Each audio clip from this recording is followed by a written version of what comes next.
Good evening mga kabulugoy. Kain pala tayo kabulugoy. Dito ako sa trabaho ngayon. Kain ako ng hapunan. Panggabi ako Diretso ako bukas.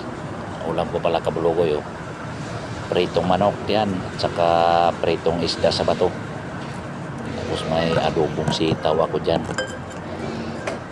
Yan Masarap kumain kabulugoy pagka yung pinambili ng ulam mo, pagkain mo galing sa maayos na paraan, hindi paspasan na paraan tulad nung mga mainit na isyu ngayon na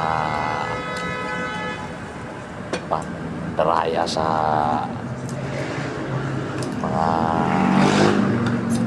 project ng gobyerno.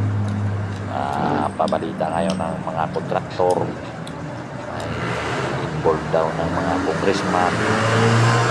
Yan ang naririnig natin, pero wala pa naman napatunayan dyan.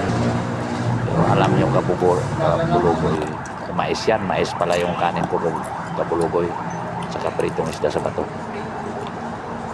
Alam mo kabulugoy, kapag may usok, may apoy yan ang kasabihan dyan. Baka nga totoo naman yung mga lumalabas na balita. Mais ang kanin ko kabulugoy, dala ng kasama ko galing probinsya yan. Ayan pala, pasintabi pala sa hindi gumagamit ng takip kasi lagyan ko ng sausawan gawa ng wala akong mapaglagyan.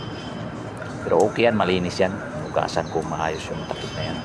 Ginagamit din namin araw-araw yan dyan. Masarap kasi yung sausawan, suka yan ang ulam ko kabulugoy.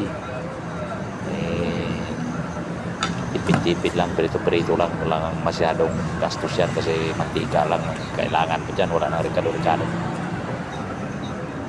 Hindi tayo kabulugoy, hindi tayo kontraktor sa DPWH, kaya madaling luto lang yung ginagawa natin palagi. Yan pero masarap yan, lutong na malutong yan mga kabulugoy. Importante kabulugoy, tayo ng batas para ayos yung natin, hindi tayo konsensya. Kaya hindi kabulugoy.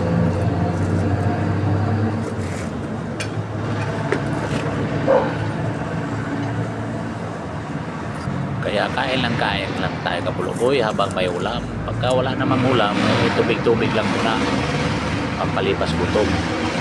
Ganun lang tayo hindi tayo naghanap ng masarap na ulam kasi hindi tayo kontraktor ng DPWH, hindi rin tayo congressman, kaya okay na yan. At least lumalaban tayo ng batas. Yan masarap na yan ulam sa akin. Mga ulam ko sa trabaho palagi, prito, sinabawang isda sa bato. Ayos na yung kabulugoy. O nga pala kabulugoy, pag dumaan to sa wall nyo itong video na ito, paki-react naman at saka share para makaulam din naman ako ng masarap-sarap pagka sumasahod na ako ni Facebook. Yan, malaking tulong na sa inyo sa akin yan. Diyos Ama na lang bahala magbalik ng gantimpala para sa inyo kung ano mang naitulong nyo sa akin. Okay, thank you for watching.